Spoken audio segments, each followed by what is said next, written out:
चार गुरु संसार में, धर्मदास बड़े अंश, मुक्तिराज लिख दीनिया, अटल 42 बंस। सतगुरु की महिमा अनंत, अनंत किया उपकार, लोचन अनंत उघाड़िया, अनंत दिखावन हार। मेरे हृदय मंदिर के आराध्य सतगुरु कबीर साहब के पावन चरण कमलों में कोटि कोटि बंदगी करते हुए पूज्य संत समाज और साहब के नेमी प्रेमी सभी भक्तजनों को सप्रेम साहेब बंदगी, साहेब। अभी आपको बोला गया हमारे पंथ की आन बान और शान है साहेब बंदगी, बोला गया ना।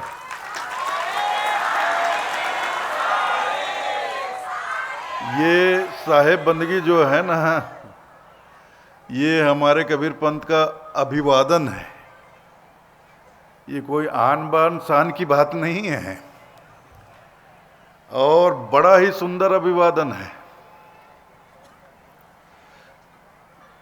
चाहे वो हमारे साहब हों, उनकी बंदगी करते हैं, आपस में मेल जोल हो तो साहेब बंदगी बोलते हैं, कोई संत महात्मा सामने मिल जाए उन्हें साहेब बंदगी बोलते हैं। अद्भुत है हमारे कबीर पंथ का अभिवादन, बड़ा ही समता मूलक है, सारे भेद मिटा देता है। दुनिया में और भी बहुत सारे अभिवादन हैं,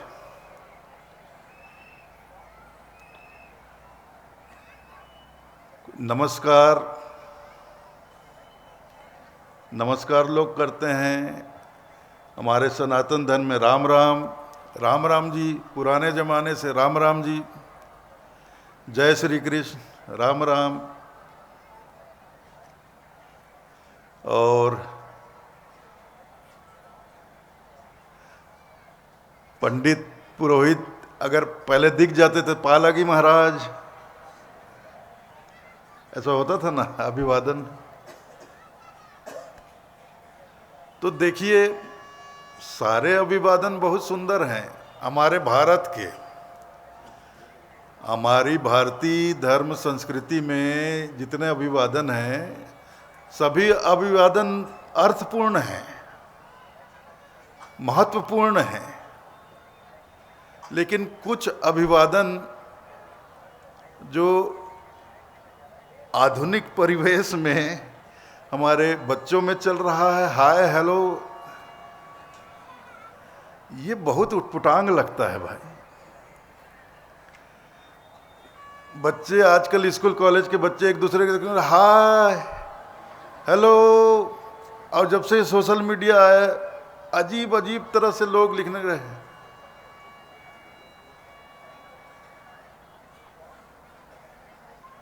नाइस ब्रो, मतलब पोस्ट देखेंगे किसी का फोटो तो उसमें लिखेंगे नाइस ब्रो। इससे ज्यादा अंग्रेजी नहीं आती। Hi hello, nice bro, nice speak,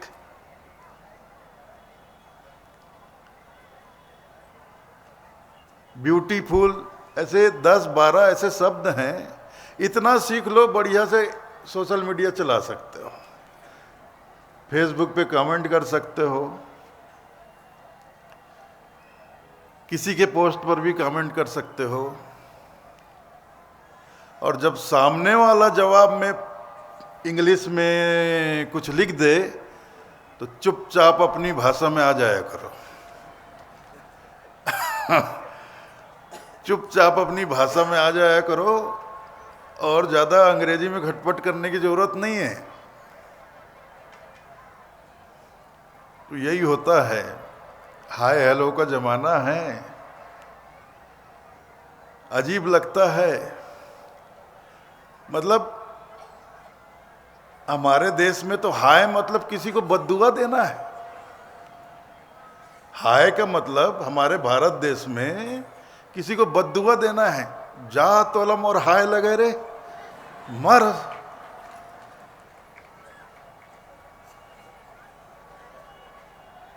साहेब ने भी तो कहा है ना, दुर्बल को मत सताइए, जाकी मोटी हाय, मुए चाम की श्वास से लोहा भस्म हो जाए। दुर्बल को ना सताइए, जाकी मोटी है। जो दुर्बल कमजोर लोग होते हैं ना, जो पहले से दुखी होते हैं, पहले से परेशान होते हैं, उनकी हाय कभी नहीं लेनी चाहिए। हाय मतलब बद्दुआ होती है। ऐसे कमजोर दुखी परेशान लोगों की हाय में इतनी शक्ति होती है कि बड़ा से बड़ा राजा महाराजा भी भस्म हो जाता है, उनकी हस्तियां उजड़ जाती हैं। मुए चाम की हाय से लोहा भस्म हो जाए। मुए चाम मरे हुए, मुए अर्थात मरा हुआ। अब मरे हुए जानवर की खाल से पुराने जमाने में लोहार लोग धोकनी बनाते थे। धोकनी बनाते थे। धोकनी मतलब अब लोहार लोग चाहे लोहा गर्म करना है, लोहे का कोई औजार बनाना है, तो लोहे को खूब गर्म करना पड़ता था, लाल तपाना पड़ता था। तो जो हम रसोई में संसी धरथन ना, चूल्हा फूके पर, ओमा फूके से तो लोहा लाल नहीं हुआ है। उससे लोहे को लाल, इतना आग को इतना प्रखर नहीं कर सकते, इतना तेज नहीं कर सकते, तो उसके लिए धोकनी लगती थी। और जिसमें तपाया गलाया जाता है, चाहे सोना गलाओ, चांदी गलाओ, जो भी धातु गलाओ, एल्युमिनियम का भी काम होता है, तांबे का काम होता है, पीतल का काम होता है, ये कसेर लोग सब करते हैं। लोहार लोग लोहा गलाते हैं। तो एक तो जमीन के अंदर, मिट्टी की जमीन के अंदर ही आग दगाया जाता है, और उसको कुछ भी गलाना हो तो उसमें रख के अंदर डाल के फिर तोप दिया जाता। तो वहाँ से एक पाइप निकाला जाता था, लोहे की पाइप, और उसको आजकल तो मोटर आ गया, मोटर चलता है, बटन दबाए मोटर, हवा तेज हवा वहाँ जाती है, आग दग जाता है, बहुत तापमान बढ़ जाता है, लोहा गल जाता है, पीतल गल जाता है, जो भी धातु हो गल जाता है। फिर उसको जो आकार देना चाहें दे देते हैं। लेकिन पुराने ज़माने में बिजली नहीं थी, मोटर नहीं था, तो आग को तेज दगाने के लिए, तापमान बढ़ाने के लिए मरे हुए जानवर की खाल से धोकनी बनाते थे, उसको सील कर, और एक सिरे पे उसको पाइप बांध के जमीन के अंदर से गड्ढे में जो आग दगाते थे वहाँ छोड़ देते थे। इधर से ऐसे दबा दबा के छोड़ देते तो तेज हवा अंदर जाती थी, उससे फिर तापमान बढ़ता था। तो उसी को साहब कह रहे हैं, मुए चाम की खाए से लोहा भस्म हो जाए। अब एक तरह से वो मरे हुए जानवर की खाल की सांस है, वो मरे हुए जानवर की खाल से हवा जा रहा है, उससे वो लोहा भस्म हो जा रहा है, लोहा भस्म हो जा रहा है। इतना मजबूत, इतना ठोस, इतना वजनी सोना, वो वहां से मरे हुए जानवर की खाल हाय भेजता है, श्वास भेजता है, तो उससे वो गल जाता है। तो फिर भी सोचो, जो दबे हुए लोग हैं, गरीब लोग हैं, जो परेशान लोग हैं, दुखी लोग हैं, वो तो फिर भी जिंदा हैं। अगर उनकी हाय लग गई ना, तो फिर कोई बचने वाला नहीं है, चाहे वो कोई भी हो, कोई भी हो, कितना ही बड़ा क्यों ना हो, कितना भी शक्तिशाली क्यों ना हो।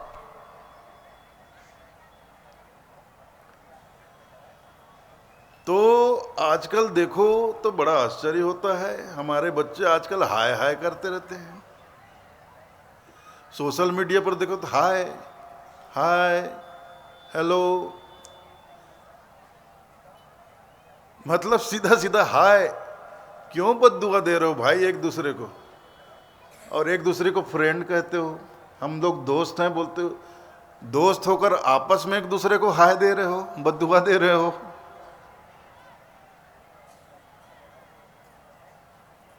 अजीब है भाई। ये अंग्रेज चले गए लेकिन अंग्रेजी का भूत छोड़ गए। अब अंग्रेजी का जो भूत छोड़ गए वो 60 साल तक तो किसी को नहीं पकड़ा। अचानक ये सोशल मीडिया, इंटरनेट आया, सोशल मीडिया आया तो ये अंग्रेजी का भूत सभी को पकड़ लिया। गांव में तो बिल्कुल जो हमारी भाषा है, हमारी संस्कृति है, या तो अपने हम मातृभाषा के हिसाब से माँ बाप को पुकारते थे, या फिर अपने देश की जो संस्कृति है, हमारी जो भाषा है, उस हिसाब से अपने माता पिता को हम पुकारते थे। हमारे छत्तीसगढ़ में क्या चलता था, आज से ज़्यादा पीछे जाने की जरूरत नहीं है, सिर्फ 35-40 साल पीछे चले जाओ। माँ बाबूजी, या गांव में तो दाई जी बोलते थे हम माँ को, दाई, और पिताजी को दादा भी बोलते थे, बाबूजी बोलते थे, बाबू गो बोलते थे।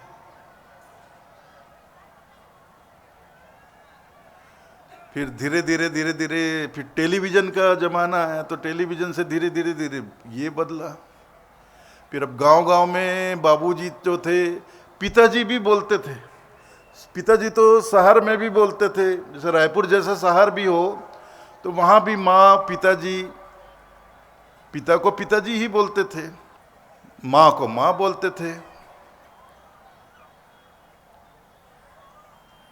मैं भी, मेरे गुरुदेव जो मेरे जन्मदाता हैं, पंचश्री हजूर गृहिंद मुनि नाम साहब, हम उन्हें दादा ही बोलते थे।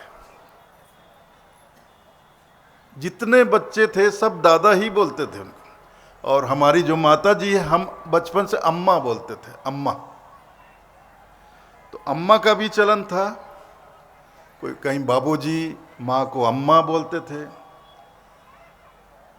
लेकिन अब धीरे धीरे टेलीविज़न का ज़माना आया, सीरियल चलने लग गया। गांव में आज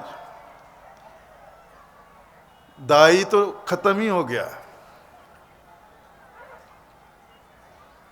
माँ भी धीरे धीरे कम हो गया, वो मम्मी पापा हो गया सब। गांव में पिताजी को पापा, माँ को मम्मी। अब गांव के लोग जब इतना तरक्की कर लिए तो जाहिर सी बात है जो स्कूल कॉलेज जा रहे हो तो ज़्यादा ही तरक्की करेंगे। तो वो लोग मम्मी को बना दिए mummy mummy mummy mummy. Mummy नहीं कहते, डबल माँ नहीं लगाते, माँ और माँ में बड़ी की मात्रा मी, मम्मी। मम्मी बोला जाता था भाई, माँ आधा माँ और पूरा माँ और बड़े की मात्रा मम्मी। वो आजकल के बच्चों को हो गया मम्मी मम्मी मम्मी। और पापा पापा बोलते थे, वो अब स्कूल कॉलेज जाने लग गए, सोशल मीडिया चलन तो बोलने लगे डैड डैड। डैड नहीं भाई, डैड होता है। अब डेड बेड, डेड मतलब मरा हुआ, डेड हो गया मतलब मर गया। और पता है मम्मी किसको कहते हैं? मम्मी ये मिस्र में, इजिप्ट में, मिस्र में पुराने ज़माने में क्या होता था, बहुत सैकड़ों हजारों साल पहले वहाँ के जो राजा होते थे वो जब मर जाते थे तो उनका क्रियाक्रम नहीं किया जाता था। उनके शरीर को मरने के बाद कुछ उस जमाने के वैद्य लोग, अब जो भी थे जानकार लोग थे, कुछ ऐसा कुछ लेप बनाते थे, लेप लगाते थे, कपड़ा लपेटते थे, फिर लेप, कई परत में लेप और कपड़ा लपेट के उनको ताबूत में सुरक्षित रख देते थे। 3-3 हजार, 3,500 पुराना मम्मी मिल रहा है, अभी तक शरीर गला नहीं है, शरीर गला नहीं है, सड़ा नहीं है, दुर्गंध नहीं आ रही है। तो जिस शरीर को इसी तरह से लेप वगैरह लगा के सुरक्षित रखा जाता है उसको मम्मी बोला जाता है, उसी को मम्मी कहते। वो भी मरा हुआ है। और डेड का मतलब तो मरा ही हुआ है। तो आजकल के बच्चे माँ को भी मार डाले, बाप को भी मार डाले, माँ को मम्मी कर दिए, बाप को डेड कर दिए। मजा नहीं आता भाई। माँ बाप के लिए मम्मी और डैड सब ठीक है बोलो, लेकिन पहले उसका मतलब तो जान लो। मम्मी बोलने से पहले उसका मतलब जान लो कि मम्मी किसको कहते हैं। डैड बोलने से पहले मतलब जान लो, डैड मतलब मरा हुआ होता है। उसके बाद, जानने के बाद अगर आपका दिल करे कि मैं अपने बाप को मरा हुआ बोलूं तो शौक से बोलो। फिर जानने के बाद आपका दिल करे कि मैं अपनी मां को मरा हुआ बोलूं तो मम्मी बोलो, फिर कोई दिक्कत नहीं है। लेकिन अनजान में जो आप बोले जा रहे हो बहुत गलत बोल रहे हो। तो ये अंग्रेजी ने सत्यानाश किया, हमारा अभिवादन भी खत्म हो गया। अंग्रेजी का भूत ऐसा चढ़ा है कि हम अपने देश की जो हमारी जो प्राचीन संस्कृति है, भारतीय संस्कृति, भारतीय धर्म दर्शन में जो एक प्रणाम बोला जाता था, नमस्कार बोला जाता था, और पूजनीय लोगों को, महाराज लोगों को पहला की महाराज बोला जाता था, सब खत्म, बहुत कम रह गया। लेकिन कई बार मैं ये भी देखता था, बचपन से ही देखता आ रहा हूं, एक समानता, समान भाव नहीं आ पाता है। मैं ये नहीं कहता कि हमारे भारत की प्राचीन जो संस्कृति है अभिवादन की, उसमें कोई कमी नहीं, कमी है, बहुत सुंदर है, बहुत अर्थपूर्ण है। लेकिन उससे भी एक तरह से समाज में समरूपता नहीं आती है, समानता नहीं आती है, अपने अपने व्यवहार के कारण नहीं आ पाती है। जैसे कबीर पंथ में देखिए आप, कबीर पंथ में एक छोटा सा बच्चा किसी बुजुर्ग साधु संत को साहेब बंदगी बोलता है, तो जवाब में वो बुजुर्ग, उससे 50 साल बड़ा बुजुर्ग साधु संत है, वो भी बच्चे को साहेब बंदगी बोलता है।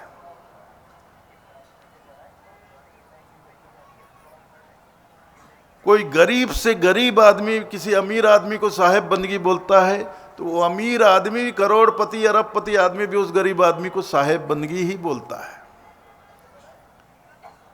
भी हाथ जोड़कर। लेकिन और अभिवादन में देखता हूं,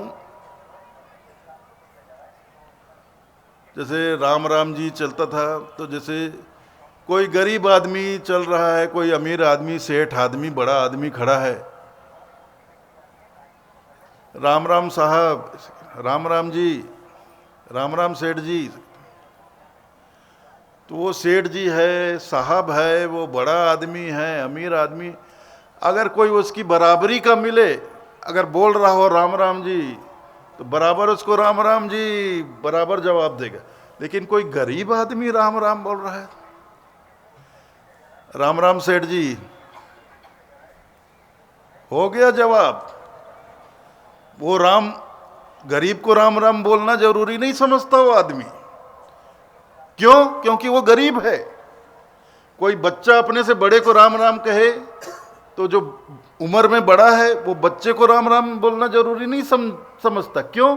क्योंकि उम्र में वो छोटा है। यहां भेद आ जाता है, बड़े छोटे का भेद आ जाता है, अमीर गरीब का भेद आ जाता है।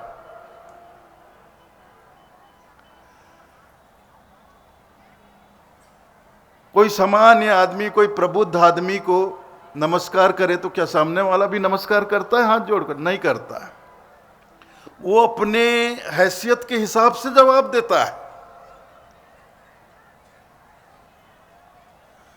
और समाज में जो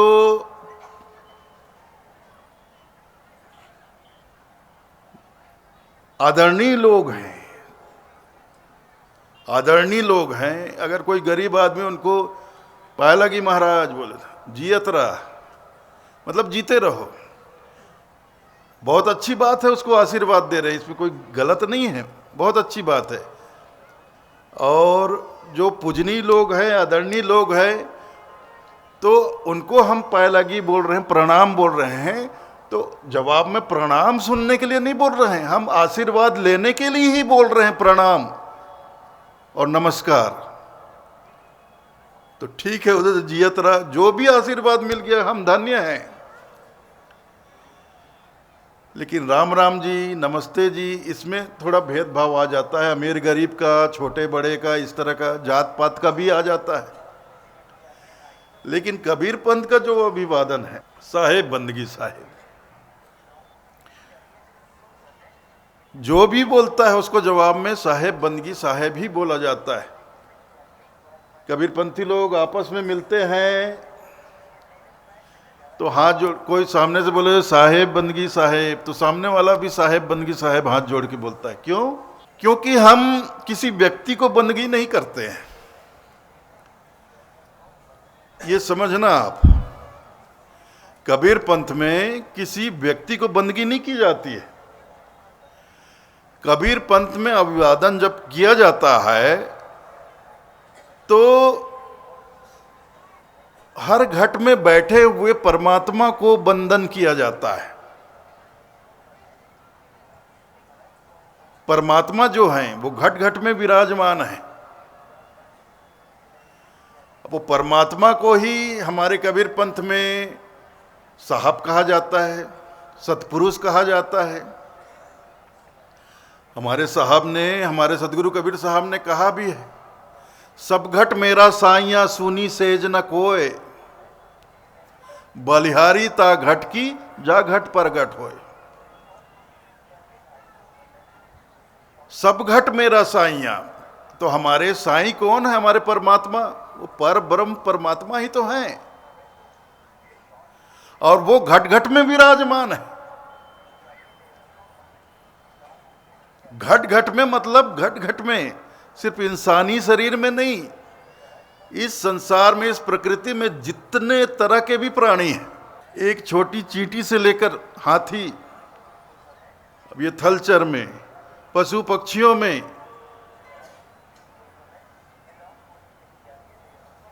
नभचर में, पक्षियों में, जलचर में, मछलियों में, वेल इस धरती पर सबसे बड़ा प्राणी वेल मछली है, उससे बड़ा कोई दूसरा प्राणी नहीं है। हाँ, लेकिन वो जलचर है। 3 तरह के प्राणी हैं, जलचर, थलचर, नभचर। आकाश में उड़ने वाले, धरती पर चलने वाले और पानी में रहने वाले। तो जब साहब कहते हैं, हमारे सदगुरु कहते हैं सब घट मेरा साइया सुनी सेज न कोय, तो सिर्फ इंसानी घट के लिए नहीं कह रहे हैं। वो हर घट मतलब हर घट, चाहे वो पशु हो, पक्षी हो, कीड़े मकोड़े हैं, कुछ भी हो, चाहे चींटी हो, चाहे हाथी हो, हर घट में परमात्मा विराजमान है। इसी बात को एक और साखी में कहते हैं साहब, साहब तेरी साहबी सब घट रहा समाए, ज्यों मेहंदी के पात में लाली लखी न जाए। साहब तेरी साहबी, मैंने बताया ना, साहब अर्थात परमात्मा। साहब तेरी साहबी सब घट रहा समाए, कि हे परमात्मा, तेरी साहिबी तो हर घट में समाया हुआ है। ज्यों मेहंदी के पात में लाली लखी न जाए, लेकिन हमें नजर नहीं आता। जैसे मेहंदी के पत्ते को देखता हूं तो मुझे हरा रंग दिखता है, हरा हरा ही दिखता है, उसमें छुपी लाली नजर नहीं आती है। ज्यों मेहंदी के पात में लाली लखी न जाए, पत्ते को देखकर लाली नहीं जान सकते कि इसके अंदर लाली भी छुपी है, लेकिन लाली मेहंदी के हर पत्ते में छुपी हुई होती है। जब एक प्रक्रिया होती है कि पत्ते को सील पर पीस दिया जाता है, रगड़ दिया जाता है, चूरा बना दिया जाता, या उसको सुखाकर पाउडर बना दिया जाता है, फिर उसको घोल कर गीला करके जब हथेलियों पे सजाया जाता है, तब उस हरे हरे मेहंदी के पत्ते की सारी लाली हथेलियों पर निखर कर सामने आ जाती है। तो साहब तेरी साहेबी सब घट रहा समय, भले हमें नजर ना आए। ऐसे साधारण शरीर को देखो तो नहीं लगता कि सबके घट के अंदर, शरीर के अंदर परमात्मा बैठे हुए हैं, नहीं दिखता। इन आंखों से बाहरी तौर पर देखो तो सब हाड़ मांस का पुतला ही नजर आता है, देखकर लगता भी नहीं कि इसके अंदर परमात्मा बैठे हैं। और जब ये बोध नहीं होता कि हर घट में, सबके शरीर में परमात्मा विराजमान है, तब तक हमारे जीवन में समता आ ही नहीं सकती, नहीं आ सकती। तब तक संसार का व्यवहार चलेगा कि मैं अमीर हूं, वो गरीब है, मैं बड़ा हूं, वो छोटा है, मैं बड़ी जाति का हूं, वो छोटी जाति का है, मैं बड़ा अधिकारी हूं, वो छोटा कर्मचारी है। ये सारे सारी विषमताएं रहेंगी जब तक हम अपने घट में बैठे हुए परमात्मा को नहीं जान लेते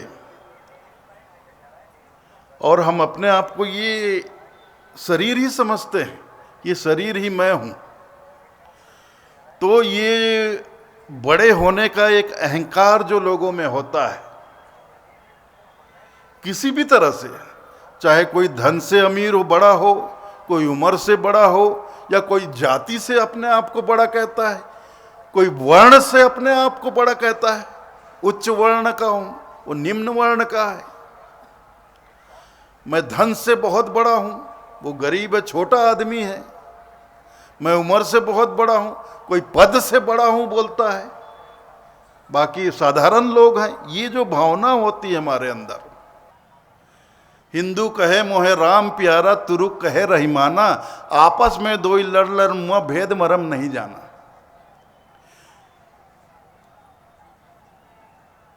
पूरब दिशा हरि को बासा, पश्चिम अल्लाह मुकामा है, दिल मा खोज दिल ही मा खोजो, यही करीमा रामा है। दोनों को बोलते थे, एक तरफा थोड़ी बोलते थे। हिंदू मुस्लिम दो तस्बीह, एक लिए माला, एक लिए तस्बीह। एक हिंदू मुस्लिम दो कस्बी, एक लिए माला, एक लिए तस्बीह। एक पूरब निहारे, एक पश्चिम निहारे, धर धर सिर धरनी पर धारे।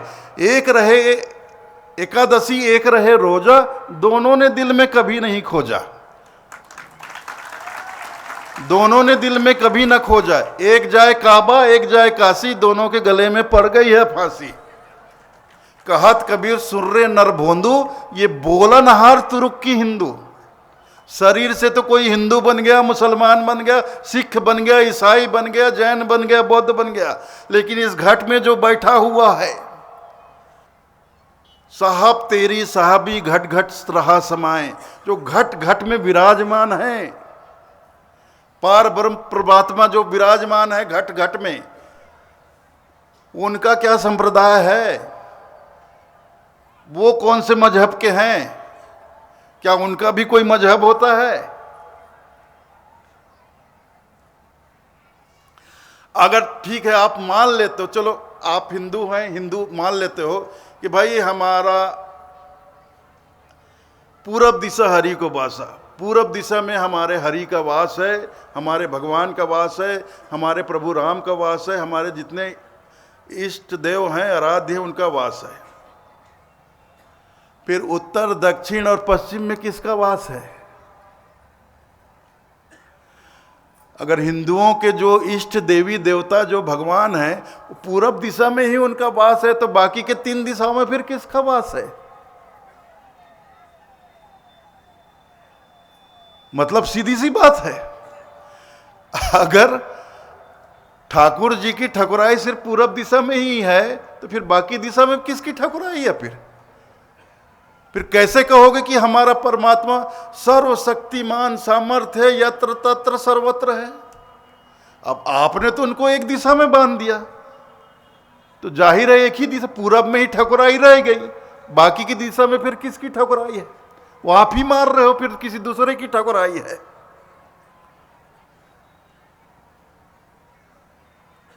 तो यहां एक नासमझी वाली बात हो रही कि नहीं हो रही, आप बताओ। कि सिर्फ ये कहना कि पूरब दिशा में हमारे हरि का वास है, हरि हैं तो सर्वत्र हैं, यत्र तत्र सर्वत्र है, तभी तो उनको सर्वशक्तिमान सामर्थ्य बोला जाएगा, तभी तो बोला जाएगा। अगर एक दिशा में सीमित हो तो उनको सर्वशक्तिमान सामर्थ्य कैसे कहोगे आप? उनका सामर्थ्य से पूरा दिशा तक ही सीमित रह गया ना, वैसा नहीं होता है। पूरब दिशा हरि को वासा, पश्चिम अल्लाह मुकामा है, दिल में खोज दिल ही माँ खोजो, यहीं करीमा रामा। जो हमारे परमात्मा माँ हैं वो तो दिल में हैं, इस घट के अंदर बैठे हैं और हम लड़ रहे हैं। तो साहब कहते हैं सब घट मेरा साइयाँ, या कहते हैं साहब मेरी साहिबी सब घट रहा समाए।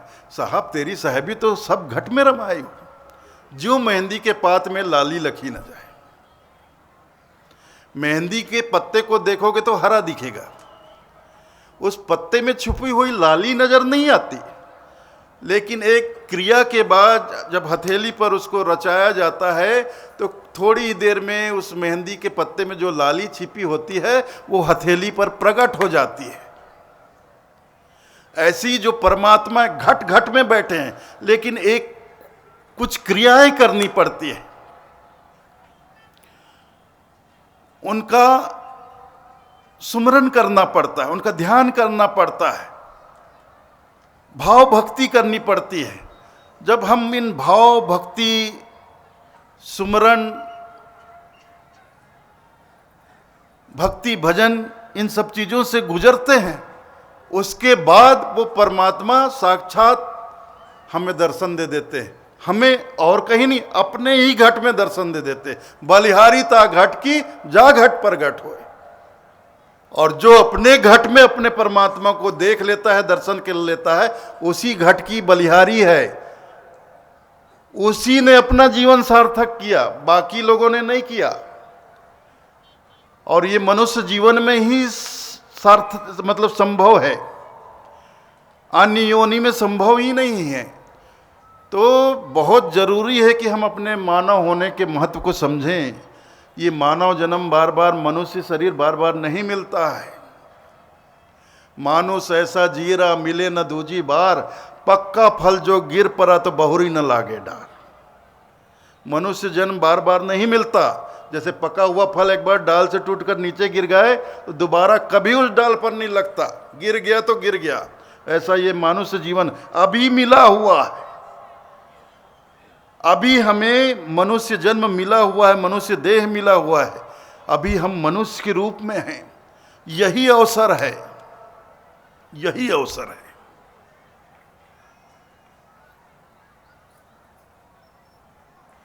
कि हम अपने इस जीवन के महत्व को समझें और इस जीवन के महत्व को समझते हुए अपने इस जीवन का सार्थक उपयोग करें। सार्थक उपयोग करेंगे तभी हमारा यह जीवन सफल होगा, सफल होगा। सार्थक उपयोग नहीं करेंगे तो यह जीवन व्यर्थ चला जाएगा। अब पता नहीं कितने जन्मों से, कितने योनियों में, अनंत जन्मों से हम पता नहीं कितने बार 84 में घूम चुके हैं, पता नहीं। तो जैसे आज तक अनेकों बार, अनंत बार 84 लाख योनि में घूमते घूमते घूमते घूमते घूमते मनुष्य जीवन में आए हैं, अगर इसको व्यर्थ गंवा दिए तो फिर 84 के रास्ते पे जाएंगे, फिर वही 84 लाख योनियों में भटकेंगे। अब फिर पता नहीं कब तक भटकेंगे, फिर दोबारा मानुष्य जन्म मिले भी कि नहीं मिले ये भी कहा नहीं जा सकता, लेकिन आज मिला हुआ है, मनुष्य जन्म आज मिला हुआ है, मानुष जीवन आज हमारे हाथ में है।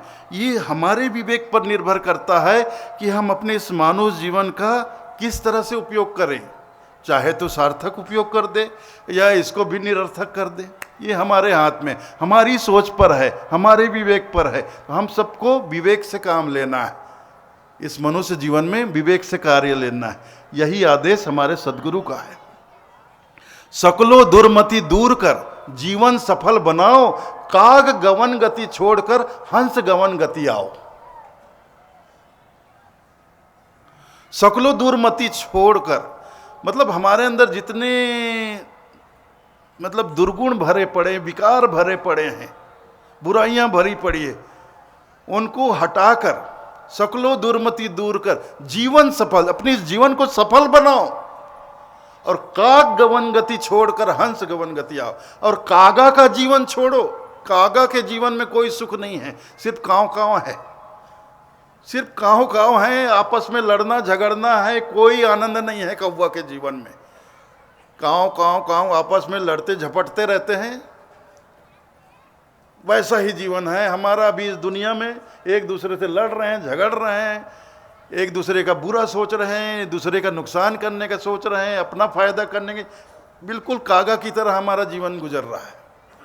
तो साहब कहते काग गवन गति, काग की गति छोड़ो, कागा का चलन छोड़ो और हंस की गति में आ जाओ।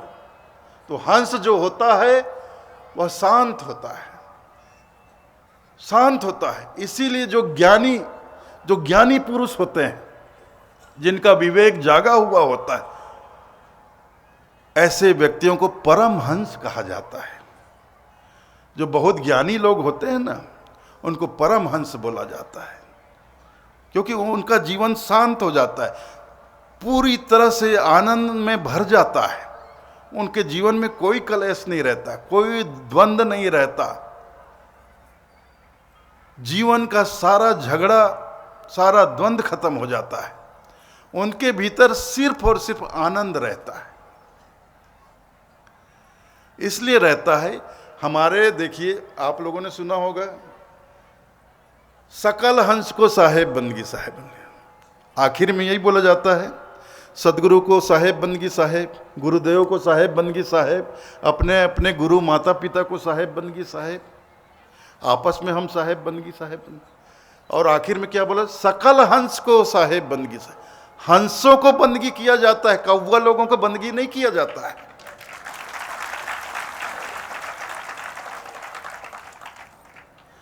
सकल हंस को बंदगी साहेब, और हंस वही जिसका विवेक जागा हुआ हो। विवेक जागेगा तभी विवेक कर सकते हैं। विवेक अर्थात मन की आंखें, हमारे अंतर की आंखें। विवेक अर्थात एक चैतन्य, आत्मा का चैतन्य हो जाना, जागृत आत्मा, पूर्णतः जागृत अवस्था में होना। चर्म चक्षु अलग होता है, ये चमड़े की आंखें, इसकी तो एक सीमा है देखने की, और ये चमड़े की आंखें धोखा भी खा जाती है, कुछ को कुछ भी समझ लेती है। लेकिन जो मन की आंखें, जो विवेक की आंखें होती है, वो जो है, जो भी है उसको वैसा ही देखता है। पत्थर को पत्थर ही देखेगा, मुर्दे को मुर्दा ही देखेगा, जिंदे को जिंदा ही देखेगा, वो किसी और चीज को कोई दूसरी चीज नहीं समझता। तो वो हंस जो होता है उसके अंदर नीर छीर का विवेक होता है, उसके अंदर ये शक्ति होती है कि वह सत्य असत्य का निर्णय कर सकता है, सार असार का निर्णय कर सकता है।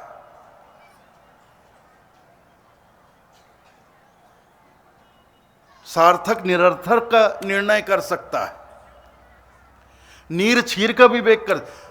हंस का यही गुण होता है, दूध में पानी मिलाकर हंस के सामने रख दो, दूध दूध पी जाएगा, पानी पानी छोड़ देता है। उसके अंदर ये गुण है। अब ये उसका विवेक है। दूध में पानी भी मिला हुआ है, नहीं पीता, दूध दूध पी जाता है, पानी छूट जाता है। इसीलिए साहब कहते हैं हंस बनो, जो बुराइयां हैं छोड़ो, जो अच्छाइयां हैं उसको ग्रहण करो, जितने दुर्गुण हैं उसको छोड़ दो, सद्गुण को सब ग्रहण कर लो। इसीलिए हमारे पंथ में जिस व्यक्ति का विवेक जाग जाता है वही हंसा कहलाता है, और ऐसे हंसों को ही बंदगी की जाती है। सकल हंस को साहेब बंदगी साहेब। तो ये थोड़ी सी हमारे साहेब बंदगी का जो अभिवादन है, इसमें एक समानता का भाव है। गरीब से गरीब आदमी कितने भी बड़े सेठ को, अमीर आदमी को, किसी भी को भी करे, जवाब में वो भी साहेब बंदगी साहेब बोलता, क्योंकि उसको पता है मैं किसी व्यक्ति को, किसी के शरीर को मैं बंदगी नहीं कर रहा हूं, उस शरीर, उस घट के अंदर बैठे परमात्मा को मैं उसका वंदन कर रहा हूं। साहब, हमारे कबीर पंथ की भाषा में परमात्मा साहब, जो परमात्मा बैठे हैं मैं उसका वंदन कर रहा हूं। बंदगी अर्थात वंदन करना। तो हम लोग किसी व्यक्ति को वंदन नहीं करते हैं। ठीक है, एक दूसरे को देखकर हम बंदगी करते हैं, साहेब बंदगी साहेब, लेकिन साहेब को बंदगी कर रहे हैं जो उसके घट में बैठा है। और जवाब में वो चाहे उम्र में कितना भी बड़ा हो, धन बल से कितना भी बड़ा हो, उसके सामने हम बच्चे हों, कितने भी गरीब हो, वो भी हाथ जोड़कर साहेब बंदगी साहेब बोलता, क्योंकि उसको भी पता है मैं सामने वाले को साहेब बंदगी कर रहा हूं तो शरीर को नहीं कर रहा हूं, उसके भीतर जो साहब बैठे हैं उसको वंदन कर रहा हूं। तो यहाँ एक तरह से एक रूपता आती है, समरूपता आती है, एक थोड़ा सा भेद मिटता है साहेब बंदगी साहेब बोलने में। तो साहेब बंदगी किसी को बोलने में कभी लज्जा मत करिए आप लोग। आजकल के बच्चे, कबीरपंथ के नए नए बच्चे, इनको साहेब बंदगी बोलने में शर्म आती है। अब तो ये नए साहेब आ रहे हैं 1 महीने बाद, अब ये नए बच्चे हैं, अब आप ही संभालो इनको, आप ही ठीक करना है इनको।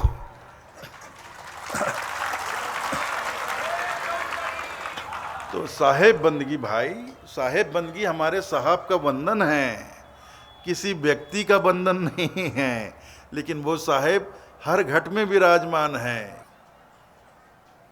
जब मैं भूला रे भाई मेरे सदगुरु जुगत लगाई, तो साहब क्या कहते हैं, दया करो धर्म को पालो जग से रहो उदासी, अपना सा जीव सबको जानो तब ही मिले अविनाशी। दया करो, धर्म का पालन करो, क्योंकि दया ही धर्म है, दया धर्म का मूल है। तुलसीदास जी, जहां दया तहां धर्म है, सदगुरु कबीर साहब। तो जहां दया है वहीं धर्म है। तो दया करो धर्म को पालो, साहब कहते हैं दया करना सीखो, धर्म का पालन करो, दया ही धर्म है, दया धर्म का पालन करो, और अपना सा जीव सबको जानो, जैसा मैं हूं वैसे सारे जीव हैं। मुझे कोई गाली दे, मुझे दुख होता है तो दूसरों को भी होता है, मुझे चोट लगे, मुझे पीड़ा होती है तो दूसरों को भी होती है, मुझे कोई ठग ले, मुझे बेहद दुख होता है तो दूसरों को भी होता है। इसलिए साहब ने कहा, कबीर आप ठगाइए और न ठगिए कोई, आप ठगे सुख उपजे और ठगे दुख होए। जो अविनाशी पुरुष हैं, जो परमात्मा है, जिसको आप चाहे आप कुछ भी कहो, भगवान कहो, ईश्वर कहो, जो भी कहते हैं, राम कहो, कृष्ण कहो, शंकर भगवान कहो, आप जिस नाम से पुकारो, नाम का झगड़ा नहीं है। हम कबीर पंथी लोग उन्हीं को सत्य पुरुष कह देते हैं, साहब कह देते हैं, एक ही बात, एक ही बात है, वही पर ब्रह्म परमात्मा ही है सब, वही महादेव, वही मोहम्मद, ब्रह्मा आदम कहिए, कौन हिंदू कौन तुरुक कहावे, एक जमी पर रही है। साहब की वाणी, वही महादेव, वही मोहम्मद, ब्रह्मा आदम कहिए, एक ही है भाई, सब नाम अलग अलग है। राम रहीमा एक है, राम रहीमा एक है, नाम धराया दोय, कहे कबीर दो नाम सुन भरम पड़ो मत कोय। तो आप लोगों ने मेरी बातें बहुत ध्यानपूर्वक सुनी। मैं आप लोगों के हृदय से आभारी हूँ। इतना ही कहकर आज्ञा चाहूँगा। साहेब बंदगी, साहेब साहेब।